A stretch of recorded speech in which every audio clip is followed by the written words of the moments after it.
মহাসড়ক নয়, যেন মগের মুল্লুক। নিয়ম জানা, তবুও অনিয়মে চলা। দেশের সবচেয়ে আধুনিক এই মহাসড়কে নিরবিচ্ছিন্ন চলার নিশ্চয়তা পেয়েই যেন চালকরা পেয়ে গেছেন ইচ্ছে মতো গতিতে চলার লাইসেন্স। ওভার স্পিডের কারণে মামলা খেয়েছি। কত ছিল আপনার? 87। আর এই রাস্তার কত? 80। অস্বীকার করার তো কিছু নাই। কেন ওই কাজটা করলেন কেন? আসলে ঠিক করে নেই। প্রতিটা হাইওয়েতে প্রত্যেকটা জায়গাতে ওভার স্পিড কন্ট্রোল করাটা অত্যন্ত জরুরি। 80 তে ফ্লাইওভার তো ফ্লাইওভার ঢালাই স্পিড বেড়ে যায়। নর্মাল ভ্যালি হয়তো ব্রিজের ঢালটা তো এই কারণে হয়তো হালকা এমনি গাড়ি স্লো 80 আমরা চালাই। আমরা যদি বলি একটু আস্তে চালান তবে এটা তো শুনবে না। উনি বেঁচে যাবে, আমরাই মারা যাব। কখনো ড্রাইভার মারা যায় না। শুধু এই পথই নয়, দেশের যে কোনো সড়ক মহাসড়কে সর্বোচ্চ গতিসীমা 80 কিলোমিটার। অথচ এখানে 100-র উপরে গতি যেন নিয়ম। জানতে চাইলে শেষ নেই অজুহাতের। আবার কেউ কেউ এমনও বলছেন যেন বাধাহীন সড়কেই কাল হয়েছে তাদের। আমি না টানলেও গাড়ি আইসা পড়ে, আমার স্পিড না দিলেও গাড়ি আইসা পড়ে, আমি কি করব? মিটার সমস্যা হইতে পারে, কিন্তু আমার 85-তে আমি আসছিলাম। এটা শিওর স্যার। 85 তো 80-র চেয়ে বেশি, তাই না? আর ওই যে ডালে নামছি স্যার।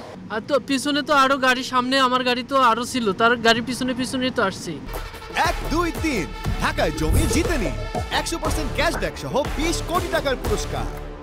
শুধু কি বাস, ঘণ্টা 2 এই সড়কে থেকে যতটুকু বোঝা গেল, নিয়ম না মানার প্রবণতা গণপরিবহন থেকে ব্যক্তিগত গাড়িতে আরও বেশি। ধরা পড়েই সচেতনতার কথা জাহির করলেও আদতে ঘাটতিটা সেখানেই। আস্তে বলতে বলতেই আসছি, কিন্তু কিভাবে যে বাড়াই দিয়েছে সেটা তো জানি না। ভুল যেটা অন্যায় সেটা অন্যায়, নাথিং টু ডিফেন্ড। কত স্পিডে কোথায় চালাইতে হয় এগুলো তো জানবে ড্রাইভার, তাদেরকে প্রশিক্ষণ দেওয়া হয়। যদিও চালকরা অনেকেই জানেন কোথায় আছে গতি নিয়ন্ত্রণের ফাঁদ, তাই তো তার আগেই গতি কমিয়ে নেন তারা। আবার সনাতনী এই পদ্ধতিতে একই সময়ে একাধিক গাড়ি ট্র্যাক করাও বেশ দুরূহ। সবকিছু আমাদের এখানে শো করে, গাড়ির ছবি সহকারে উইথ ভিডিও সহকারে আমাদের কাছে এখানে সেভ থাকে। সিগন্যাল দেওয়ার পরে হয়তো যে চালক থাকে উনি তার মিটার দিকে তাকায়, তার আগে হয়তো তাকায় না। যদি আমাদের অটোমেটিকভাবে ক্যামেরা বসানো হয়, অটোমেটিক মামলা হওয়ার পর যে আইনগত প্রক্রিয়া আমরা সেটা করলে হবে। এখন সেটা হওয়া পর্যন্ত আমরা নিজেরা রাস্তা দাঁড়িয়ে থেকে কাজ করে যাচ্ছি। আর এজন্যই অনেকেই আইন অমান্য করেও পার পেয়ে যান খুব সহজে।